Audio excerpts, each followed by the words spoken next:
राम सेतु का निर्माण होने लगा, राम सेतु बनने लगा।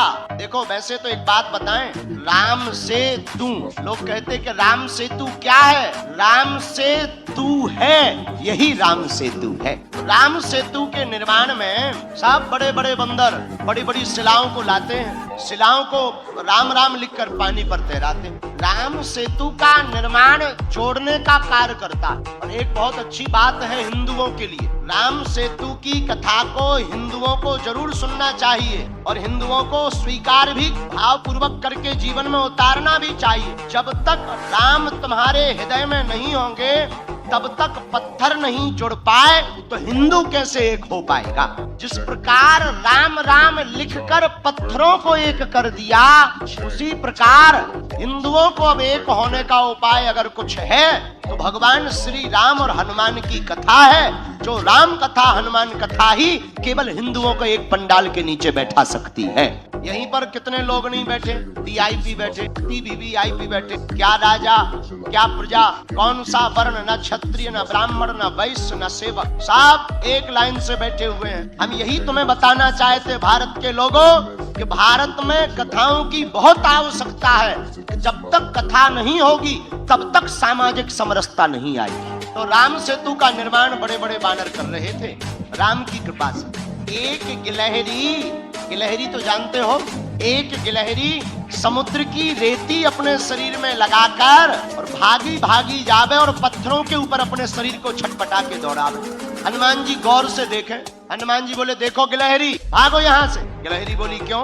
हनुमान जी बोले तुम्हारा छोटा सा शरीर, बड़े बड़े बंदर, अभी कोई पैर रख दे तो मर और जाओ, नाहक में शरीर गवा दोगी। बंदरों के बीच में, बड़े बड़े बानरों के बीच में तुम अपना शरीर लेकर मत घूमो और तुम्हारे ये छिटकने से दो चार रेत के कण डालने से पुल नहीं बनना है। गिलहरी कुछ नहीं, दोनों हाथ ऐसे करके खड़ी हो गई, मानो हनुमान जी को चिढ़ा करके कहने लगी हो कि तुम बड़े हो तो क्या हुआ, हम भी छोटे हैं, हम भी अपने स्तर से काम भी तो कर रहे हैं। हनुमान जी ने गिलहरी को बहुत समझाया लेकिन गिलहरी नहीं मानी।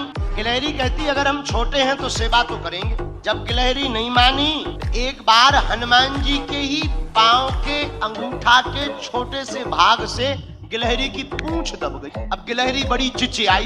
हनुमान जी ने देखा कोई चिचिया रहा है, कौन है? नीचे देखा तो गिलहरी। हनुमान जी ने पैर दूर किया तो डांट करके हनुमान जी ने कहा हमने पहले ही कहा था यहाँ बीच में मत घूमो। अब मान गई, देखो घाव बन गया तुम्हारी पूंछ में, वो तो कुशल है, हमारा पैर के अंगूठा का अगला भाग रखा, अगर अंगूठा ही रख जाता सोई तुम्हारा काम हो जाता। गिलहरी रोने लगी, बोली रुक जाओ, हम तुम्हारी राम जी से शिकायत करेंगे, बड़े दरबार में तुम्हारी शिकायत करेंगे। हनुमान जी बोले जाओ कर दो, हमें कोई दिक्कत नहीं। गिलहरी भागी भागी राम जी के पास गई, जाकर राम जी को प्रणाम करके कहा भगवान आपके होते हुए हम जैसे छोटे जीवों पर अन्याय हो जाए, क्या ये आप सह सकते हो? राम जी बोले बिल्कुल नहीं, इधर आओ, क्या बात है? गिलहरी दोनों हाथ ऐसे करके खड़े हो गई, सरकार आपके रहते हुए हम पर अत्याचार हो गए, क्या हुआ? हमारी पूंछ देखो। गिलहरी की भगवान ने पूंछ देखी, बोले ये घाव कैसे हो गया? महाराज ये एक बहुत बड़ा बंदर है आपके यहाँ, उस बंदर की करामात है। राम जी ने गिलहरी को अपनी हाथ में लिया, पूंछ के ऊपर हाथ रखा, जो उसका दुख था करुणावान करुणा निधान श्री रघुनाथ जी के हाथ रखते ही उस पूंछ का घाव ठीक हो गया और गिलहरी प्रसन्न हो गई। राम जी अपनी 3 अंगुलियां गिलहरी के ऊपर फिराए। लोग कहते हैं कि पहले तो गिलहरी के ऊपर कोई निशान नहीं थे, जब राम जी ने अपनी 3 अंगुलियां गिलहरी के ऊपर फिराई, वही 3 अंगुल के निशान आज भी गिलहरी के ऊपर है। मानो राम जी ने कह दिया कि अब हमारी सील सिक्का लग गई, अब तुम्हें कोई रोक नहीं सकता। गिलहरी बोली ऐसे काम नहीं चलेगा, आप हमारा पहले न्याय करो। क्या हुआ है? आपके यहाँ बलवान बंदर ने हमारी पूंछ में घाव लगाया, उसको दंड दो। आप जब तक दंड नहीं देंगे तो हम मानेंगे नहीं। राम जी बोले ठीक है जाओ ले आओ। गिलहरी बोली पहले वचन दो कि आप दंड दोगे। राम जी बोले वचन है। गिलहरी भागी भागी हनुमान जी के पास गई, बोले चलो, और आपको प्रभु ने बुलाया है बड़े दरबार में, बड़े बलवान बन रहे थे, बड़े बुद्धिमान बन रहे थे, आओ अब हम तुम्हें ठिकाने लगवा कर मानेंगे। हनुमान जी बड़े हंसे, ये गिलहरी बड़ी विचित्र है, बहुत परेशान कर रही है। हनुमान जी, श्री हनुमान जी गिलहरी के साथ साथ राम जी के द्वार पर पहुंच गए। राम जी को प्रणाम किया, क्या बात है, तुमने गिलहरी का अपराध क्यों किया श्री हनुमान जी? हनुमान जी हाथ जोड़कर बोले, प्रभु हमने अपराध नहीं किया, यही गिलहरी बीच के बीच भाग रही थी, इधर से उधर उथल पुथल कर रही थी, हमने तो टोका था, रोका था कि बड़े बड़े बंदर हैं, चिपल जाओगी, चप जाओगी, मर जाओगी। महाराज धोखे से हमारी ही पांव से इनकी पूंछ दब गई। राम जी बोले, सुनो अपराध तो किया ही है, पर हनुमान जी ने गिलहरी से पूछा, एक बात बताओ, तुम्हारे रेत के कण डालने से समुद्र का पुल बनना नहीं है, फिर भी तुम इतनी परेशान क्यों हो रहे? राम जी बोले, बात तो सही है, बताओ गिलहरी। गिलहरी ने जो जवाब दिया उसको सुनकर हनुमान जी की आंखों में आंसू आ गए। गिलहरी हाथ दोनों जोड़कर बोली, राम जी हमें पता है कि हमारे कारण से पुल नहीं बनना है, लेकिन इन बंदरों ने आपकी इस सेना ने बड़े बड़े पत्थर ला करके पुल बना दिया, 1200 किलोमीटर लंबा पुल बनाया। महाराज 120 किलोमीटर चौड़ा।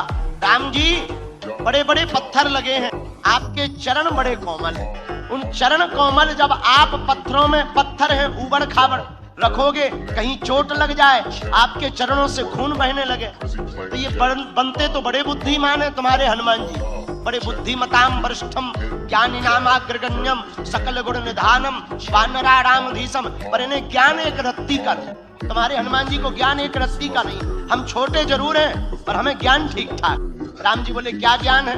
बोले, ये तुम्हारे बड़े बड़े बंदर बड़ी बड़ी सिलाएं लगा रहे हैं, पर आपके चरण बड़े कोमल हैं, आप चलोगे तो कहीं पत्थर लग जाएगा, तो हम रेती जा करके रेती उन पत्थरों की दरार में भरते हैं ताकि आपके चरणों में कोई चोट ना लग जाए। हनुमान जी को सुनकर आंखों से आंसू आ गए। अरे धन्य हो गिलहरी, आप धन्य हो, आपका भाव धन्य है। गिलहरी बोली, ये सब बातें छोड़ो, ज्यादा मलाई मत मारो, प्रभु आपने कहा था कि हम दंड देंगे, आप इनको दंड दीजिए, इन्होंने हमारी पूंछ में घाव बनाया है, आप इनको दंड दीजिए। राम जी बोले, बताओ क्या दंड दें? राम जी बोले, हनुमान जी आपसे भक्ता अपराध हो गया है, भक्त का अपराध हो गया है, इसलिए आपको दंड तो भोगना ही पड़ेगा। हनुमान जी बोले, सरकार भाव इनका बहुत अच्छा है, अब जो भी आप दंड दें हमें सब स्वीकार है। राम जी बोले, जैसे तुमने इनकी पूंछ को घाव बना करके दर्द पहुंचाया है, जाओ तुम्हारी भी पूंछ एक बार कटे। हनुमान जी बोले, जय हो।